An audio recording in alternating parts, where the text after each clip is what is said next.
Palavra da Verdade, com Hernandes Dias Lopes. Meus irmãos, minhas irmãs, é uma bênção poder, nesta noite, compartilhar com vocês a palavra de Deus. O texto que eu vou ler está em Marcos capítulo 14, versos de 1 a 9. Eu peço que você abra sua Bíblia comigo neste texto. Marcos 14, verso de 1 a 9.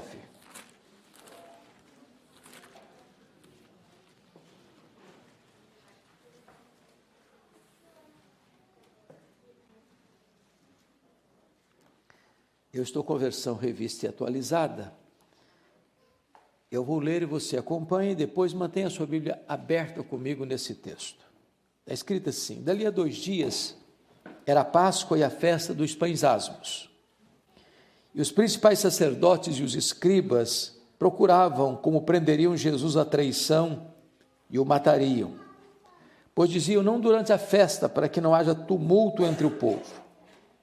Estando ele, Jesus, em Betânia, reclinado à mesa em casa de Simão, o leproso, veio uma mulher trazendo um vaso de alabastro com preciosíssimo perfume de nardo puro, e quebrando o alabastro, derramou o bálsamo sobre a cabeça de Jesus. Indignaram-se alguns entre si e diziam: para que esse desperdício de bálsamo? Porque este perfume poderia ser vendido por mais de 300 denários e dar-se aos pobres. E murmuravam contra ela. Mas Jesus disse: deixai-a, por que a molestais? Ela praticou boa ação para comigo, porque os pobres sempre os tendes convosco, e quando quiserdes podeis fazer-lhes bem, mas a mim nem sempre me tendes. Ela fez o que pôde, antecipou-se a ungir-me para a sepultura. Em verdade vos digo, onde for pregado em todo o mundo o evangelho, será também contado o que ela fez para a memória sua. Amém. Bom, o contexto desta passagem está meridianamente claro. Trata-se de 2 dias antes da Páscoa. A Páscoa era a maior festa dos judeus. A Páscoa era a alegria dos judeus e o terror dos romanos. Isso porque na Páscoa a cidade de Jerusalém quintuplicava de população. E os romanos, que tinham a sede do seu governo em Israel em Cesareia Marítima, a residência do governador não era Jerusalém, era Cesareia. Toda a força militar de Roma não ficava em Jerusalém, ficava em Cesareia. Mas no período da Páscoa, todo o aparato militar subia para Jerusalém. O gabinete do governador era transferido para Jerusalém. Até o tetrarca da Galileia, Herodes Antipas, na Páscoa, transferia toda a sua equipe de governo para Jerusalém. E os romanos tinham medo de rebelião, de motim, e então a cidade ficava com muita vigilância e preocupação. Pois bem, 2 dias antes da Páscoa, diz a Bíblia que os principais sacerdotes, os escribas, ou seja, as autoridades religiosas, tramaram, orquestraram para prender Jesus à traição e matá-lo depois da festa, quando o povo já tivesse ido embora, longe dos holofotes. Entretanto, somos informados em Mateus de que 2 dias antes, é o texto paralelo deste, foi Jesus quem disse para os discípulos que ele estava para ser entregue nas mãos dos principais sacerdotes e escribas, para ser crucificado.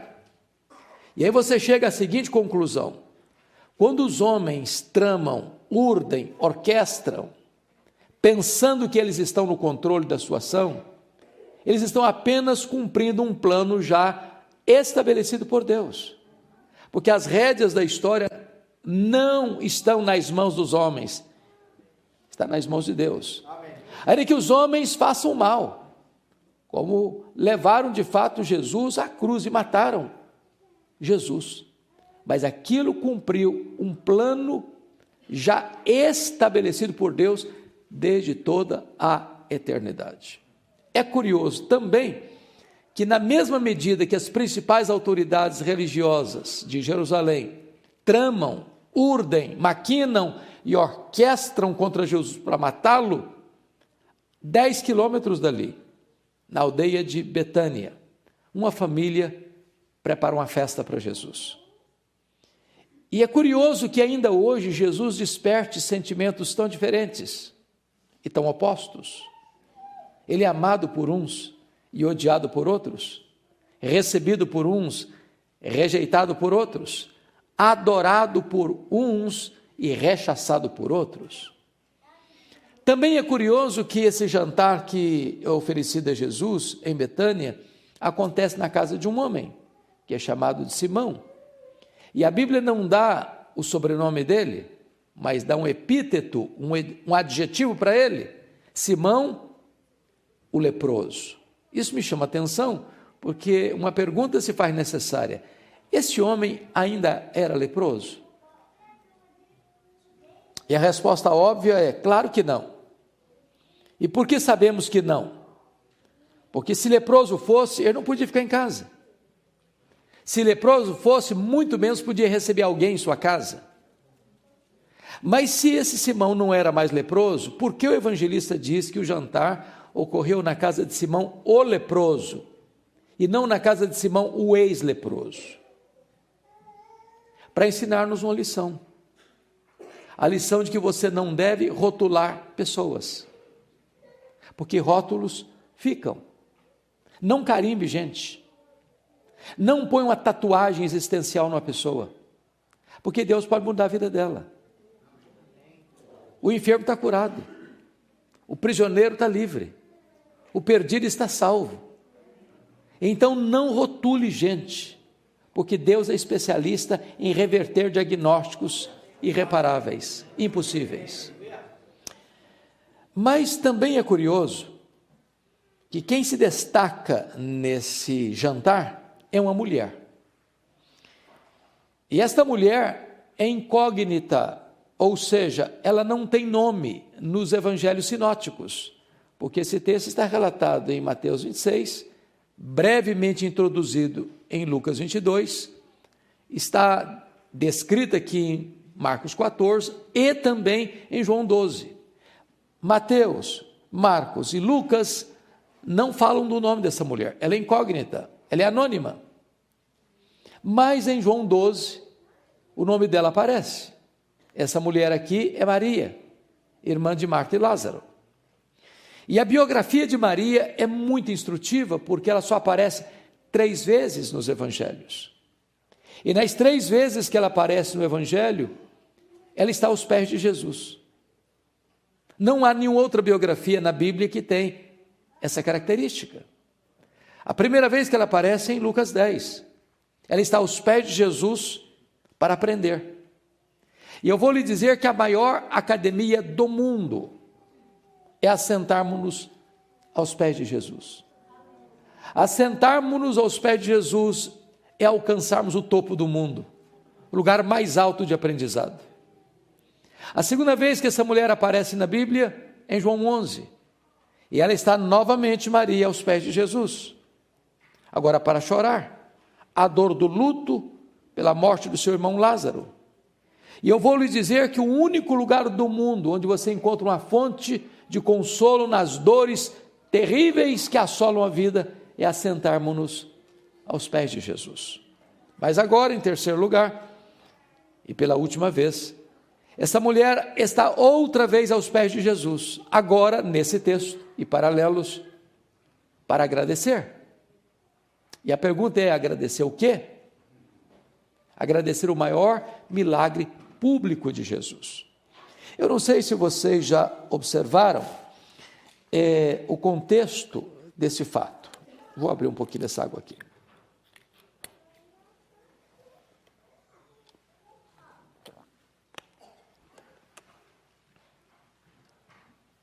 Quando Marta manda um recado para Jesus assim: Senhor, está enfermo aquele a quem amas. E Jesus estava distante de Betânia, 1 dia de viagem. E eu gosto da teologia da Marta, porque ela não diz assim para Jesus: corre para cá, cancela tudo aí, venha depressa. Porque é assim que nós fazemos quando temos uma urgência. Achamos que nós somos o centro do mundo e as pessoas precisam atender a nossa necessidade no nosso tempo, na nossa hora. Quando Jesus recebe o recado, o homem já tinha gastado um dia de viagem. E Jesus diz assim para os seus discípulos: o Lázaro morreu. Mas diz também: esta enfermidade não é para a morte, é para a glória de Deus. Agora pensem comigo, raciocinem nesse ponto. Se o homem gastou um dia para ir, ele gasta o segundo dia para voltar. Então são 2 dias. Quando ele chega em Betânia e diz para Marta: Jesus mandou dizer que esta enfermidade não é para a morte, é para a glória de Deus. Mas o Lázaro já estava morto e sepultado. Porque o Lázaro morreu no dia que o emissário saiu da casa de Marta. Agora pensa o nó na cabeça da Marta. Diz o texto que Jesus fica mais 2 dias onde estava. Então o homem gastou um dia para ir, mais 2 dias, 3 dias. No outro dia Jesus foi, era o 4º dia. Quando Jesus chega em Betânia, Lázaro está morto, sepultado há 4 dias. Isso para nós é um grande drama, porque eu posso lhes garantir que a aparente demora de Deus, na nossa angústia, grita mais alto nos ouvidos da nossa alma, que o barulho mais ruidoso das circunstâncias mais adversas. Porque Marta não tem que lidar apenas com o luto, ela tem que lidar com uma pergunta sem resposta: por que Jesus não veio? Por que ele não chegou? Por que ele nos deixou na mão? Por que ele fez tantos milagres e nós que somos amigos dele, que hospedamos a ele na nossa casa, não nos atendeu? A grande pergunta é por que Jesus esperou o 4º dia para ir? É porque havia uma crença entre os rabinos de que um morto poderia ser ressuscitado pela instrumentalidade de um homem, como Deus fizera outrora com Elias, com Eliseu. Até o 3º dia isso era possível. A partir do 4º dia, na crença dos rabinos, era impossível que um homem fosse um instrumento para esse milagre. Se esse milagre viesse a ocorrer, só o próprio Deus em pessoa, sem instrumentalidade humana, podia fazê-lo. Jesus espera até o 4º dia, exatamente para provar que ele não era apenas um grande homem entre os homens, ele era o próprio Deus entre os homens. Jesus nunca chegou atrasado, ele chega sempre na hora certa. Isso trazia glória a Deus, isso trazia fé aos corações mais endurecidos. Bom, Maria agora, ela está novamente aos pés de Jesus para agradecer esse grande milagre público de Jesus. E diz o texto que Marta está servindo. Marta tem esse dom. Ela está sempre realizando alguma coisa. Maria é mais contemplativa. Toma decisão, enquanto Jesus está à mesa com os seus discípulos. O Simão também está lá. O Lázaro, recém-ressuscitado, também está à mesa. E ela pega um vaso de alabastro. Alabastro é uma pedra ornamental, de cor rosa, esbranquiçada. Diz Mateus que esse vaso está cheio.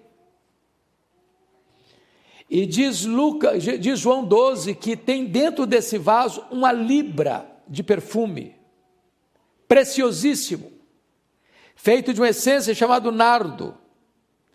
E o evangelista descreve que o nardo não é híbrido, não é misturado, é nardo puro.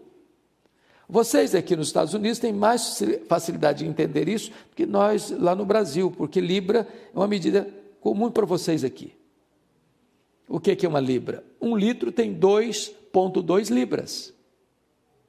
Então, se o vaso está cheio, o que tem dentro desse vaso? Em torno aí de 350 ml de perfume. É um frasco pequeno. Não tem meio litro. E diz o texto que ela vem por trás de Jesus, quebra o vaso, para que todo o perfume derrame na cabeça de Jesus, e se escorre pelo corpo de Jesus, chega aos pés de Jesus, porque ele está assentado à mesa. E ela então se queda aos pés de Jesus e enxuga os pés de Jesus com seus cabelos. Mateus diz que toda a casa encheu-se com perfume, impregnado pelo aroma. E logo desperta a reação dos discípulos, liderado, conforme João 12, por Judas Iscariotes, dizendo: é um desperdício, é um desperdício. E ficaram irritadíssimos com ela, murmuraram contra ela,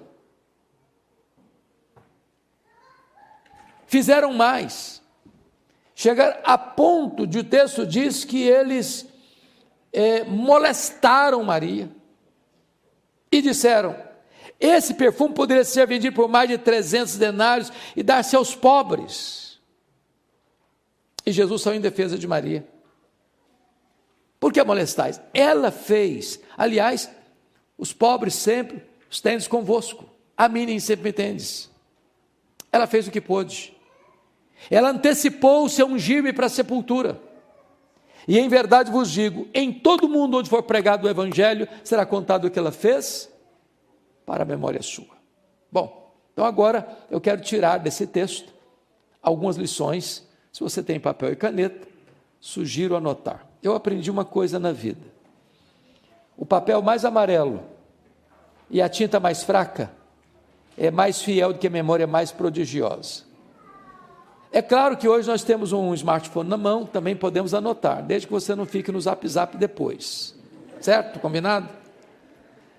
Então, quais são as lições que Maria pode nos ensinar nesta passagem? Primeira lição, olha comigo o versículo 8, a parte A. Ela fez o que pôde. Você pode repetir essa frase comigo? Ela fez o que pôde. Toda vez que eu leio isso aqui, eu sou levado a perguntar a mim mesmo: meu Deus, e eu? Estou fazendo o que eu posso para Jesus? Eu estou fazendo tudo o que eu posso para Jesus? Porque às vezes nós fazemos relaxadamente. Às vezes nós fazemos, mas não fazemos tudo o que podemos. Às vezes nós fazemos, mas não fazemos de todo o coração. Às vezes nós fazemos, mas a nossa motivação não é boa. Maria fez o que pôde. Você tem feito o que você pode para Jesus? Eu acho que todos vocês já ouviram falar do conde Ludwig van Zinzendorf, 1723, na Alemanha. Criou um movimento chamado movimento moraviano, que começa na Alemanha uma reunião de oração que durou 100 anos, ininterruptamente, e desencadeou na Alemanha o maior movimento de avivamento e missões. E os moravianos eram muito pobres, porém cada 19 moravianos sustentavam um missionário fora da Alemanha. Alguns eram tão pobres que não tinham dinheiro para ofertar para a obra missionária. Então eles se vendiam como escravos, era uma coisa possível na época, para comprar passagem de ida para os povos mais longínquos da terra, para gastarem o resto de seus dias para levar a esperança do evangelho para esses povos. Quando eu leio sobre um fato desse, eu me pergunto: meu Deus, e eu? Estou fazendo o que eu posso para Jesus? Tudo o que eu posso para Jesus? Maria fez o que pôde. Segunda lição que eu aprendo com Maria: Maria fez o seu melhor. Vamos entender essa questão do perfume aqui. Marcos faz questão de colocar esse perfume como perfume preciosíssimo, note, grau superlativo. E Marcos nos informa que esse perfume foi feito em essência.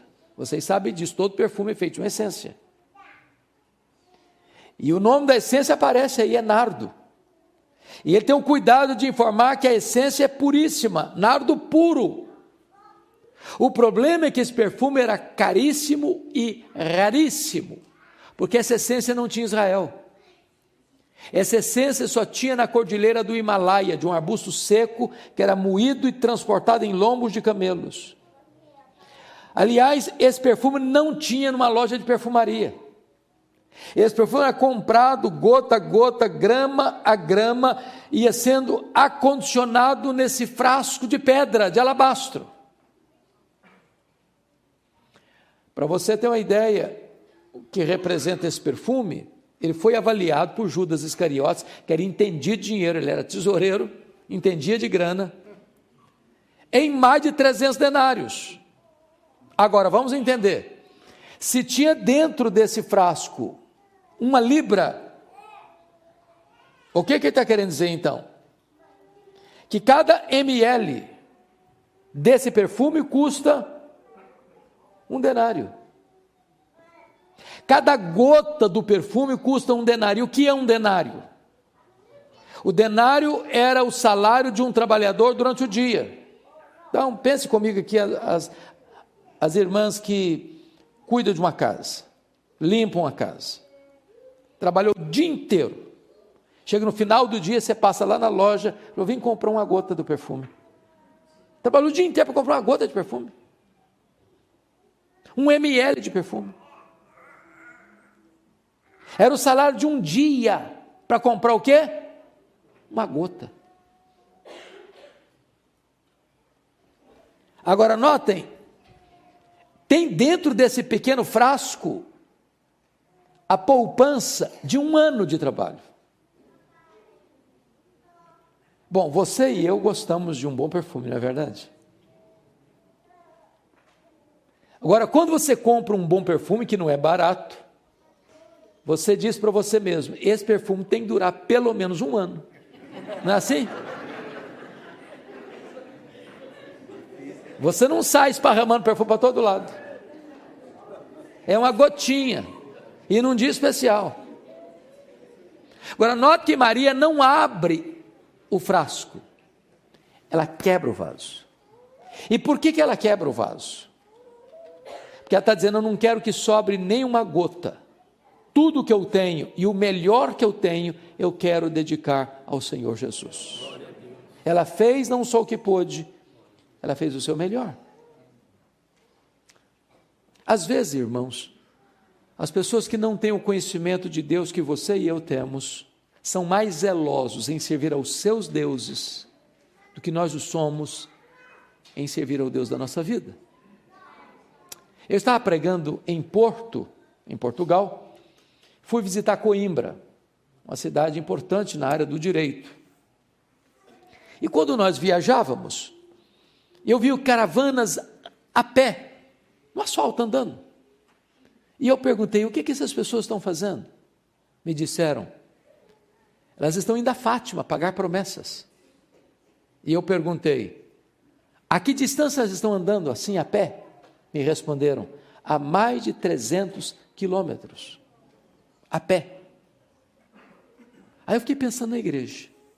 Falei, meu Deus, às vezes a gente mora no bairro da igreja. Tem carro, tem Uber, tem táxi. Se tiver muito frio, não vai. Se estiver chovendo, corre o risco de derreter. Se tiver algum trabalho, um bicozinho para fazer, não vai também, porque precisa ganhar mais uma graninha. E qualquer desculpa é uma boa desculpa para a gente não ir. E aqueles que não conhecem a Deus como você e eu conhecemos, às vezes são mais zelosos em conhecer, em servir aos seus deuses, do que você em servir ao Deus da sua salvação. Maria fez o seu melhor.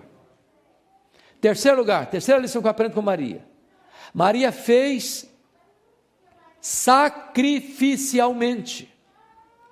Porque, pensem comigo, não cabe na nossa cultura brasileira nem americana uma pessoa trabalhar 1 ano inteiro para comprar um frasco de perfume. Ninguém faz isso na nossa cultura, ninguém.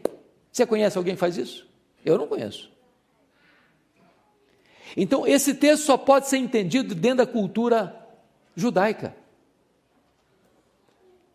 Na verdade, quando uma menina fazia a transição de menina para moça, que é tão rápido, ela começava a comprar esse perfume, gota a gota, grama a grama, acondicionando nesse frasco de pedra para o dia mais esperado e sonhado da sua vida, o dia do seu casamento, o dia das suas núpcias. Ela não apenas dá o seu melhor, ela dá de forma sacrificial. Aquilo que tinha mais valor para ela, mais significado para a sua vida, ela não dá parte, ela dá tudo o que ela tem ao Senhor Jesus Cristo. Eu chamo isso de uma oferta sacrificial. Então, me permita uma pergunta aqui. O que é que hoje você está fazendo para Jesus que pode receber o selo de sacrificial? Porque às vezes nós damos a sobra, o resto, que não nos faz falta, que não tem valor de fato para nós, aquilo que nós podemos nos desapegar porque não vai fazer falta nenhuma. Eu li um livro recentemente, até um livro em inglês, não tem ainda em português, sobre generosidade. E o autor, para mim, foi muito feliz na introdução, porque a introdução valeu o livro, generosidade. E ele disse: você quer ser uma pessoa generosa? Ele diz: é muito simples, é fácil aprender. Faz o seguinte, passe numa loja, compre um vaso, um jarro, uma jarra de vidro transparente. Se você é chique, pode ser cristal, não tem problema não, desde que seja transparente. E você vai levar esse vaso, essa jarra, e botar na sua sala, mas não vai botar flor não, tá? Não é para botar flor não, só para botar terra, só terra, para você passar e olhar para ele todo dia, para lembrar a você duas coisas. Primeiro, de onde você veio? Você veio do pó. Segundo, para onde você vai? Você vai voltar para o pó. Do pó que você veio, quanto você trouxe? Trouxe nada. Para o pó que você vai, quanto você vai levar? Também não vai levar nada. Então, você não é dono de nada. Pronto. Você é apenas mordomo do dono. Agora, a Bíblia diz que o que Deus requer dos mordomos é que eles sejam encontrados fiéis. Se o dono é generoso, a única maneira de eu, sendo mordomo do dono, ser fiel, é ser generoso com o que é do dono, porque o dono é generoso. Sabe por que você e eu temos dificuldade de sermos generosos? Porque nós temos a síndrome de dono. Se é meu, é para mim, para o meu desfrute. No momento que eu entendo que o que está nas minhas mãos foi delegado por Deus para eu tomar conta e ser fiel na mordomia, e o dono é generoso, eu tenho que ser generoso com o que é do dono, acabou o problema de ser generoso. Me permita uma pergunta: você já fez alguma oferta sacrificial? Deixa eu ilustrar isso. Eu já conheci essa história, queridos pastores, mas de forma fragmentada. Até aqui recentemente, não tão recentemente, há uns 2, 3 anos, estava pregando lá em João Pessoa, na Paraíba, e o pastor Sérgio Queiroz me contou essa história com mais detalhes. Lá na Paraíba tem uma cidade chamada Itaporanga, e a Igreja Batista Missionária tinha um programa de rádio, alcançava 40 pessoas no entorno da cidadezinha, o único programa evangélico da cidade. Aí veio a seca, vocês sabem que lá o sertão é muito assolado pela seca, aí não produziu, a agricultura falhou, dinheiro encurtou, os dízimos diminuíram, as ofertas também, e a igreja não conseguiu pagar o programa, 3 meses inadimplente, sem pagar. Aí o pastor da igreja recebe um ultimato da emissora: ou paga o programa até a próxima semana, ou nós vamos tirar o programa do ar. Aí o pastor da Igreja Batista Missionária de Itaporanga chega domingo à noite na igreja e diz: meus irmãos, eu preciso que vocês me ajudem. Nós vamos fazer uma oferta sacrificial para manter o programa no ar. É o único programa evangélico da região. Não pode sair do ar. Então faça uma oferta sacrificial, vamos manter o programa. Fez o apelo domingo à noite. Estava na igreja um casal, o senhor Tota e a dona Lourdes. Eles eram meeiros. Essa palavra é uma palavra que não é muito comum para quem vive na região urbana, né? O que é um meeiro? Você não sabe, né, filho? Está balançando que não sabe. Meeiro é uma pessoa que trabalha na propriedade de outra pessoa, planta, colhe, e a metade do que ele colhe vai para o dono da propriedade. Então, ele só fica com 50%. Ele é um meeiro. E aí esse casal era meeiro.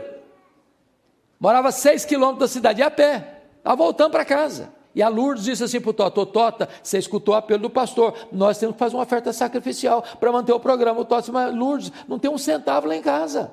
Vamos fazer o quê? Não, Tota, mas nós temos que fazer, porque Deus, está vendo aí o programa aí, não pode parar não. E você viu o apelo do pastor, falou: mas não tem dinheiro, mulher, vamos fazer o quê? Estou chegando em casa, a Lourdes diz: é verdade, Tota, dinheiro não tem mesmo não, mas lá em casa tem um terreiro com muitas galinhas, e tem um galo, que é o mais pesado e vale mais, vão dar o galo. Ah, tudo bem, vão dar o galo, está resolvido o assunto então, dá o galo. Segunda-feira de manhã, a Lourdes pega o galo, bota debaixo do braço, 6 quilômetros a pé para a cidade. Bate na casa do pastor, o pastor atende: pastor, eu escutei o apelo do senhor ontem, e eu vim trazer minha oferta sacrificial. O galo é o melhor que nós temos lá em casa. Eu vim trazer, para o programa não sair do ar. O pastor agradeceu, deu um sorriso amarelo. Depois que despediu a dona Lourdes, fechou a porta: meu Deus, o que é que eu vou fazer com esse galo? Nem uma sopa dá, que o galo era velho demais. Aí pensou: vou fazer uma rifa. Não, rifa não combina com crente. Vou fazer, nada combinava. Ah, vou botar na internet, pronto. Foi lá e botou na internet que a mulher do galo deu uma oferta sacrificial. Pastor Jeremias, indo para a igreja no domingo, abre a caixa de e-mail, a história da mulher do galo, que mexeu com ele. Chegou lá na 8ª Presbiteriana de Belo Horizonte: meus irmãos, tem uma igreja em Itaporanga que tem um programa, que está precisando de ajuda, que não pode sair do ar, nós vamos fazer uma oferta agora para ajudar aquela igreja. Fizeram a oferta na hora. O resultado da oferta dava para pagar o programa 2 anos. Aí o pastor já ligou para o homem lá, o pastor de Itaporanga, e falou: pode ficar tranquilo, pastor, durante 2 anos o programa está garantido. O próprio pastor Jeremias vai pregar lá em Toronto, igreja do pastor Seni Tavares, amigo nosso, conta a história da mulher do galo. Levanta o irmão da igreja: quer saber se a dona Lourdes está precisando de alguma coisa. Lá está precisando. Tem energia na casa dela, mas não tem geladeira. Para beber uma aguinha geladinha no calor sufocante do sertão. Um fogão profissional para fazer algumas coisas para vender. Então mandou o dinheiro para comprar geladeira, comprar fogão, que ela precisasse. O próprio pastor Jeremias está pregando outra igreja aqui em Nova York, conta a história da mulher do galo. Levantou o empresário e disse: eu quero saber o seguinte, se essa terra, como é que é? Nós vamos comprar a terra, a propriedade, vamos passar a escritura em nome da dona Lourdes. Ela não vai ser meeira, mas não vai ser a dona da terra. Comprar a terra, passar a escritura em nome da mulher, da dona Lourdes. Ele está pregando uma outra igreja, conta a história da mulher do galo. Levantou o engenheiro agrônomo e quer saber como é que é essa terra. Vamos trabalhar a terra, vamos tornar essa terra produtiva, vamos cavar poços artesianos, vamos adubar a terra. E assim ele fez, a terra tornou-se mais produtiva. Ele está pregando uma outra igreja, conta a história da mulher do galo. Levanta o empresário e diz: eu quero saber como é que é a casa da dona Lourdes. Não, tem energia, tem geladeira, mas a casa é muito humilde, muito simples. Então bota tudo abaixo, vamos construir uma casa grande, bonita, equipar tudo que a dona Lourdes precisa. E assim fizeram.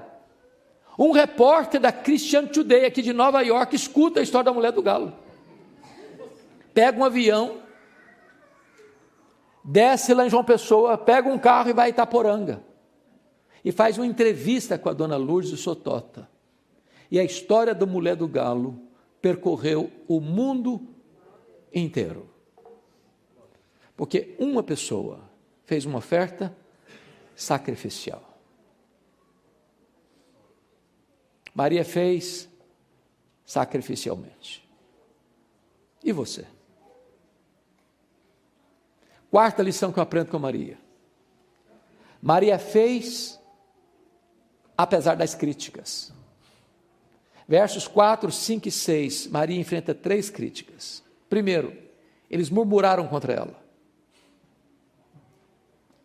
Segundo, eles ficaram indignados contra ela. Terceiro, eles molestaram a ela. Indignação, murmuração, molestação. Agora, quem é que está indignado contra Maria? Os discípulos. Gente que devia estar feliz com ela ou imitando o exemplo dela. Agora, eles não estão indignados com o que ela está fazendo, não. Eles estão indignados para quem ela está fazendo. Que se fosse para os pobres, tudo bem, passava o discurso populista. Mas para Jesus, não, aí é exagero, aí é desperdício. E é curioso que João 12 diz que quem lidera essa conversa aí é o Judas Iscariotes. E é nesse contexto de João 12 que a máscara de Judas cai e a Bíblia diz que ele era ladrão. Que esse discurso de ajudar pobre era um discurso populista. Que ele era um falso filantropo. Ele estava querendo se apropriar dessa grana. E é nessa conjuntura aqui que ele sai dessa noite aqui e vai lá para Jerusalém para vender Jesus por 30 moedas de prata, 10% do valor do perfume.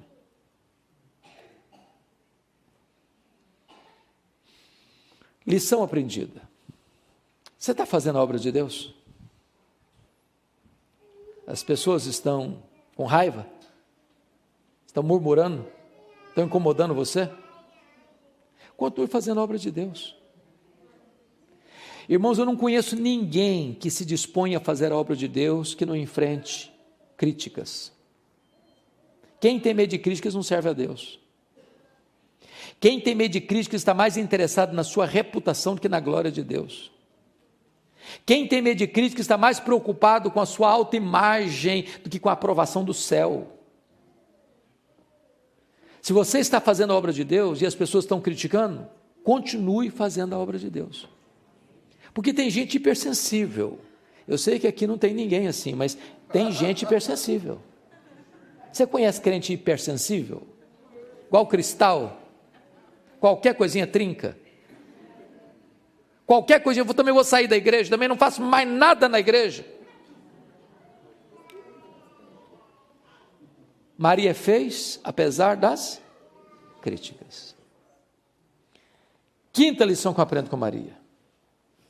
Maria fez só para agradar ao Senhor Jesus.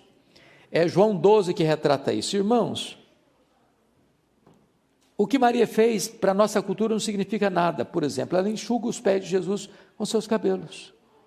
O que significa isso para a cultura brasileira? Nada, nada. Apenas um gesto de humildade. Mas para a cultura israelita isso era um escândalo. Uma mulher não soltava os cabelos em público. E será a mesma coisa dessa mulher pôr em dúvida a sua reputação. Então, se era um escândalo uma mulher soltar os cabelos em público, por que Maria fez isso? Por uma questão muito simples. O coração de Maria estava tão feliz e tão transbordando de gratidão. E quando você tem um coração que jorra gratidão, você não consegue ficar dentro de cercas engessadas, de protocolos humanos. Você acaba extrapolando. Sabem por quê? Porque quando Maria está fazendo isso, ela não está preocupada com o que Mateus vai dizer, o que Judas vai falar, o que Tiago vai opinar, o que fulano Beltrano vai falar. Ela só tem um vetor que governa a vida dela, é agradar ao Senhor Jesus. Às vezes, irmãos, na igreja a gente tem preocupação de agradar muita gente. Não vou fazer isso porque se eu fizer, o fulano não gosta. Se eu fizer aquilo outro, o Beltrano também não vai agradar. Se eu fizer aquilo outro, vai melindrar alguém. E se eu fizer do outro jeito, também vai melindrar. Eu fico cheio de dedos, tentando agradar todo mundo. E às vezes agrada a Jesus. E eu não estou falando com isso que você e eu temos liberdade para sair por aí desagradando as pessoas, não. Mas a grande pergunta é: o que eu estou fazendo é para agradar a Jesus? Ou é para agradar as pessoas? Para arrancar aplausos dos homens? O apóstolo Paulo disse: se eu fosse agradar a homens, eu não seria o quê? Servo de Cristo. Então, Deus não se importa apenas com o que você faz. Deus se importa com a motivação com que você faz. Ele não vê apenas as ações, ele vê a motivação, ele vê o coração.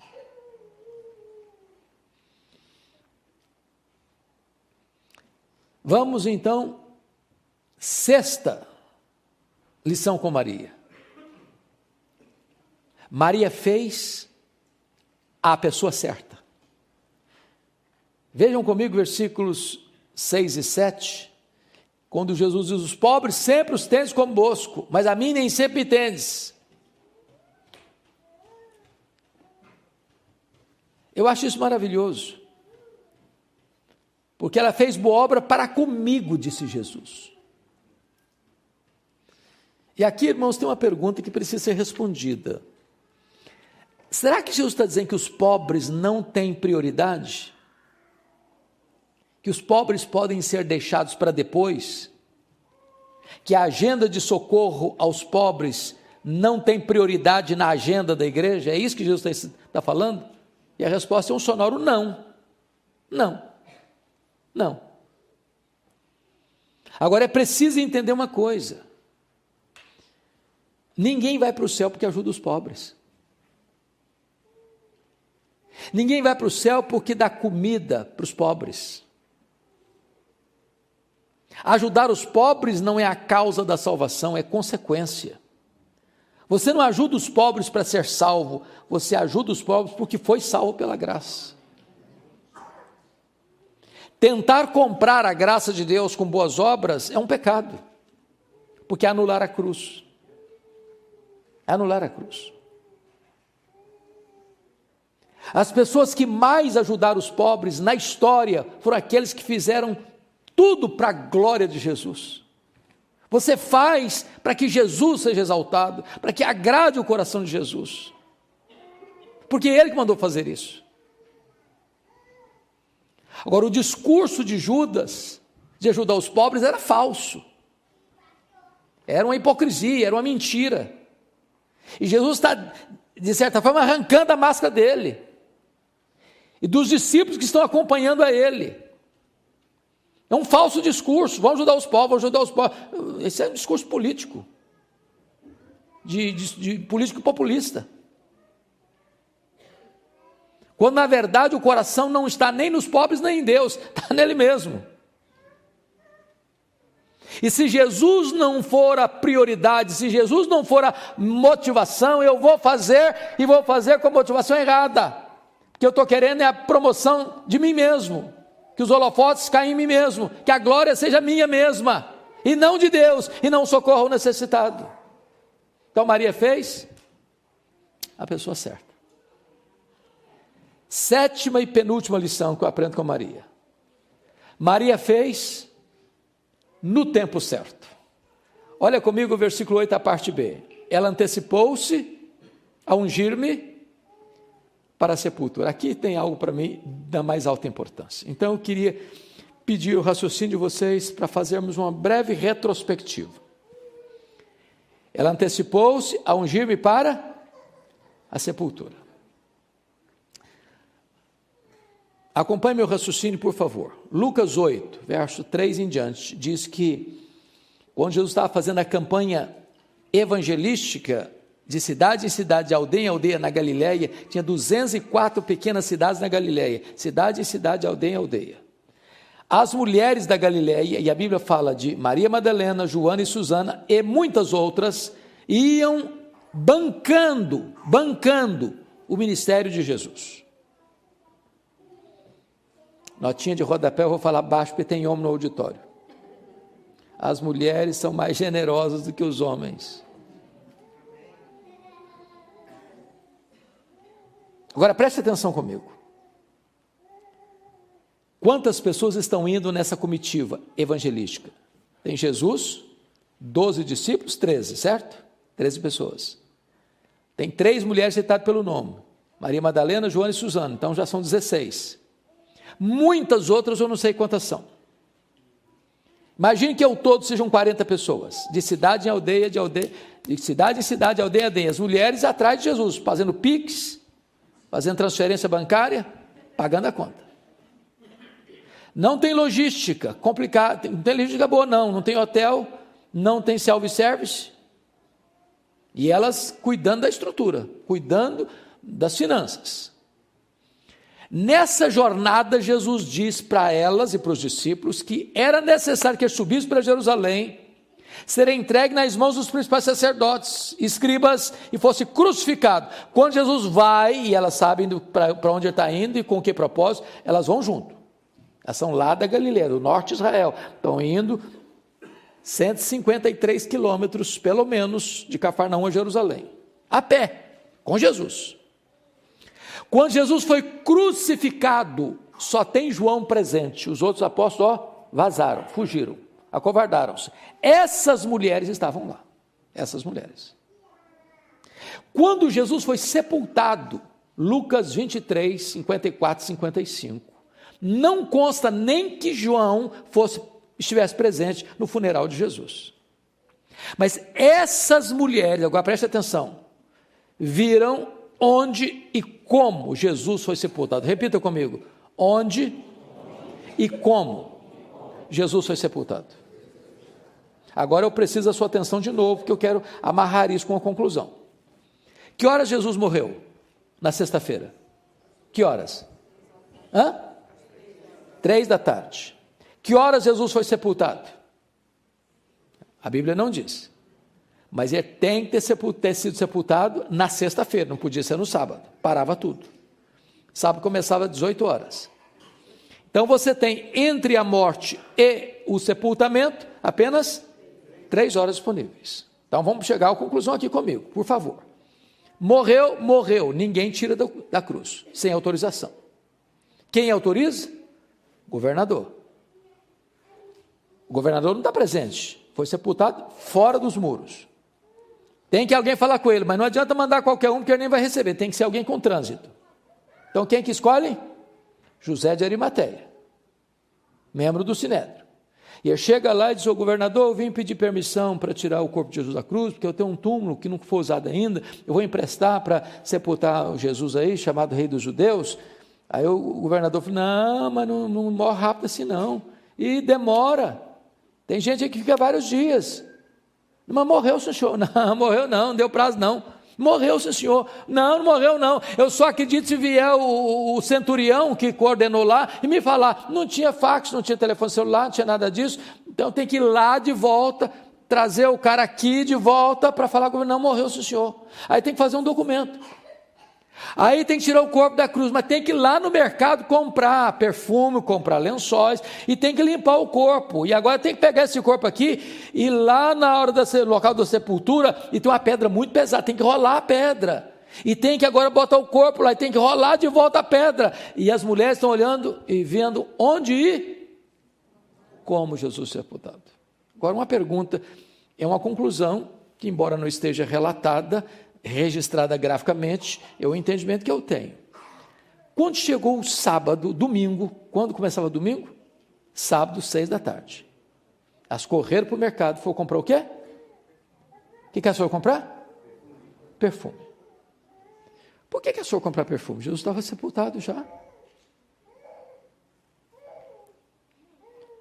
Elas viram onde ir? Como? Mulher não gosta de nada mal feito. Elas olharam, esse trabalho está mal feito.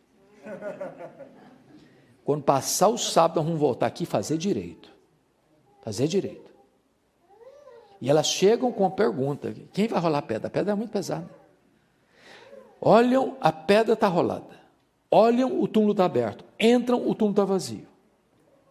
Saem, um anjo pergunta para elas assim: o que vocês vieram fazer aqui? Procurar entre os mortos aquele que está vivo. Ele não está mais aqui não. Ele ressuscitou.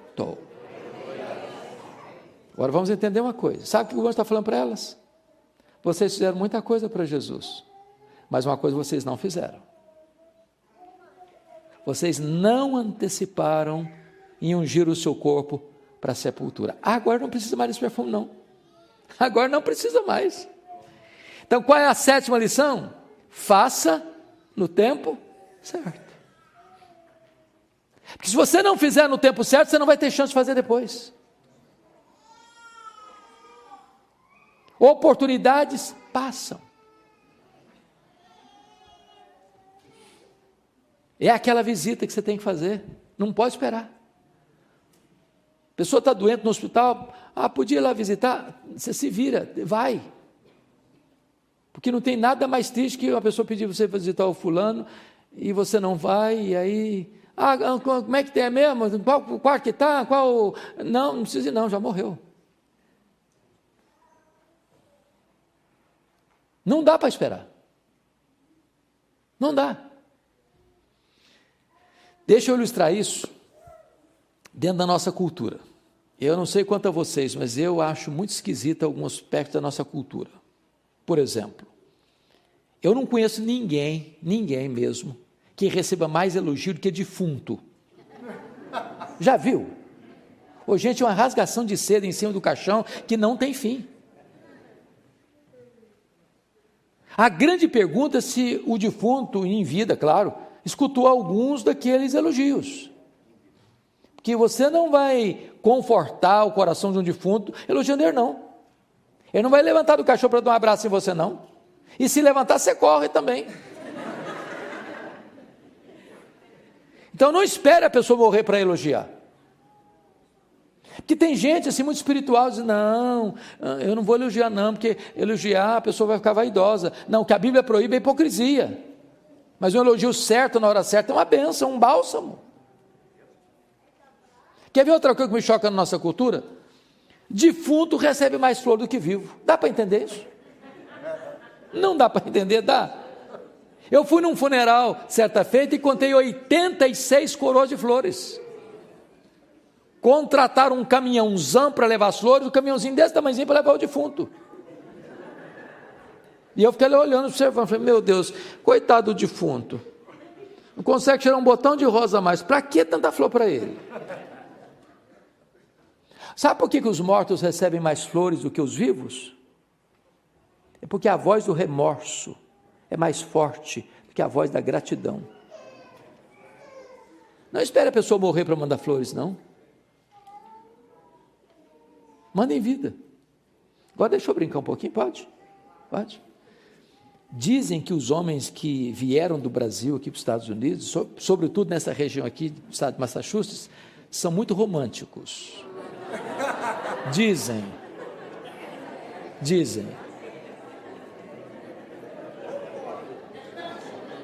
Não passe em brancas nuvens nunca o aniversário da esposa, aniversário de casamento, é buquê de flor, o mais bonito que tem na floricultura, ele leva para a esposa. Não esquece, de jeito nenhum. Dizem. Mas vai que tem um desavisado aqui nessa noite.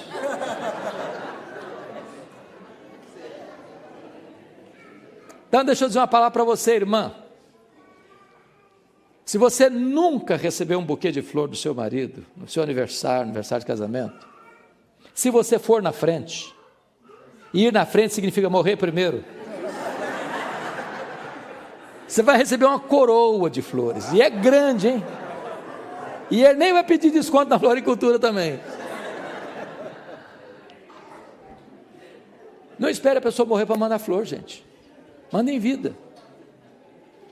Faça no tempo certo. Bom, 8ª e última lição que eu aprendo com Maria no texto. Versículo 9. Maria fez com reflexos para a eternidade. Jesus diz assim: em verdade vos digo, em todo mundo onde for pregado o evangelho, será contado o que ela fez para a memória sua. Isso me encanta muito, sabe por quê? Maria fez isso numa casa pequena, numa vila pequena, há 2000 anos.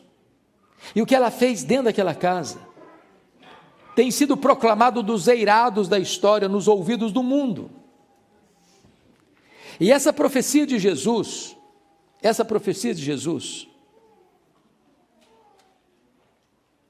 está se cumprindo nesta noite, mais uma vez.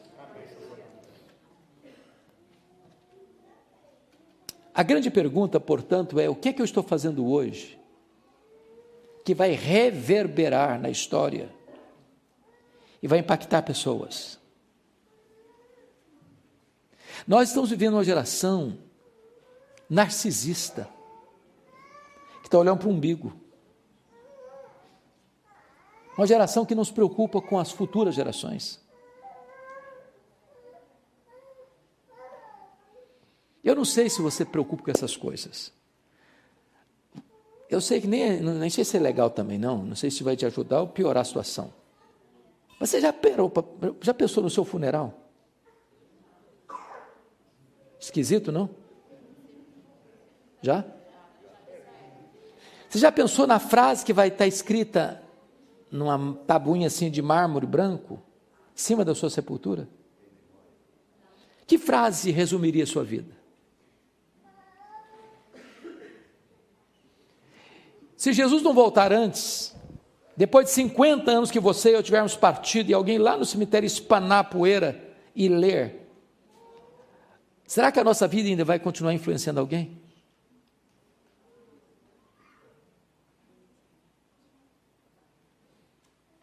E eu quero terminar com duas ilustrações. Uma da Bíblia e outra da história da igreja. Eu vou pegar primeiro a ilustração da Bíblia. Vocês conhecem um homem chamado Rei Ezequias. Ele começou a reinar com 29 anos. Ele reinou 25 anos. Ele morreu com 54 anos. Ele tinha um pai horrível, mas ele foi um bom homem. Deus o abençoou. Ele fez uma reforma em Israel, experimentou um avivamento em Israel. Mas com 39 anos de idade, ele está enfrentando um gravíssimo problema, aliás, dois. Porque foi no governo dele que as 10 tribos do norte caíram nas mãos da Assíria, em 722 a.C. Então, esse exército assírio cercou Jerusalém, com mais gente do lado de fora do que do lado de dentro dos muros, e disse para ele: renda-se, porque nenhum Deus pode livrar você da minha mão. Se não bastasse esse cerco de um exército poderoso, diz a Bíblia que ficou doente com 39 anos de idade, uma úlcera que nada resolvia. E Deus manda o profeta Isaías à casa dele com um recado, um ultimato: põe em ordem a tua casa, porque morrerás e não viverás. Então ele tem um problema externo e um interno, e ele enfrenta os dois problemas com oração. E Deus envia um anjo, só um anjo, e mata 185 mil soldados assírios na porta de Jerusalém, liberta Jerusalém da invasão militar. E quando ele recebe o ultimato que vai morrer, ele se volta para a parede, chora e ora, e Deus ouve rapidamente, e manda o profeta de volta à casa deles. E eu ouvi a oração de Ezequias, príncipe do meu povo, e vai falar para ele que eu ouvi a oração dele, eu ouvi a lágrima dele, e vou curá-lo da sua enfermidade. E no terceiro dia vai subir à casa de Deus. Pois bem, resumindo a história, o milagre foi tamanho, os dois milagres, que um novo reino que estava se formando na época, o reino da Babilônia, Império Babilônico, mandaram uma comitiva diplomática lá em Jerusalém, para se alegrar com Ezequias, dando presentes para ele. E diz a Bíblia que Ezequias então recebe a comitiva diplomática da Babilônia, abre os seus tesouros, abre o seu palácio e mostra para eles quão grande, quão poderoso, quão rico, quão esplendoroso ele era, e quão forte ele era, e quão poderoso e esplendoroso era a sua riqueza, e não deu uma palavra de gratidão a Deus, que foi mal aos olhos do Senhor. E Deus mandou o profeta Isaías de volta à casa dele. Agora escuta a palavra do Senhor, rei Ezequias. Essa Babilônia que você se vangloriou diante dela, virá um dia para cá. E tudo que vocês juntaram até hoje, vão juntar daqui para frente, essa Babilônia vai levar embora, vai rapinar tudo, vai tomar tudo, vai tudo embora.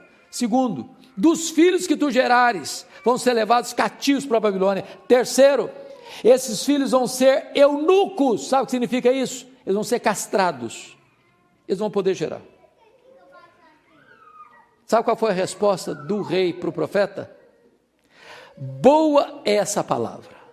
Não, você não entendeu o que eu falei. Não entendeu. Eu estou falando que a Babilônia vai tomar tudo, estou falando que a Babilônia vai escravizar seus filhos, eu estou falando que a Babilônia vai castrar os seus filhos, e você está ficando maluco, homem? Fala que boa essa palavra, você está doido? Como assim boa essa palavra? Não, ele não falou, não, ele só pensou. Ele só pensou, boa essa palavra, porque pelo menos eu, Ezequias, terei paz nos meus dias. Sabe o que ele está dizendo, trocando em miúdos? Quando isso acontecer, eu já terei batido as botas. Quando isso acontecer, eu não vou estar mais aqui. Eu só me importo comigo.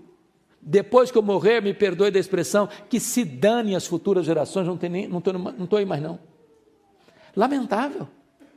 Lamentável. Meus irmãos, eu quero convocar vocês aqui hoje a fazermos uma grande cruzada em favor dos nossos filhos, em favor dos nossos netos, em favor das futuras gerações. Precisamos clamar aos céus para que os nossos filhos e os nossos netos sejam mais crentes do que nós, mais cheios do Espírito Santo do que nós, de nós legarmos às futuras gerações uma igreja viva e cheia do Espírito Santo de Deus. Segundo exemplo, mais breve, é um missionário. E esse missionário era um missionário inglês. E esse missionário inglês, ele foi para a Índia. David Livingstone dedicou sua vida toda na Índia, pregando o Evangelho. Foi atacado por um leão na Índia, adoeceu na Índia, morreu na Índia. Quando ele morreu, os ingleses foram lá para,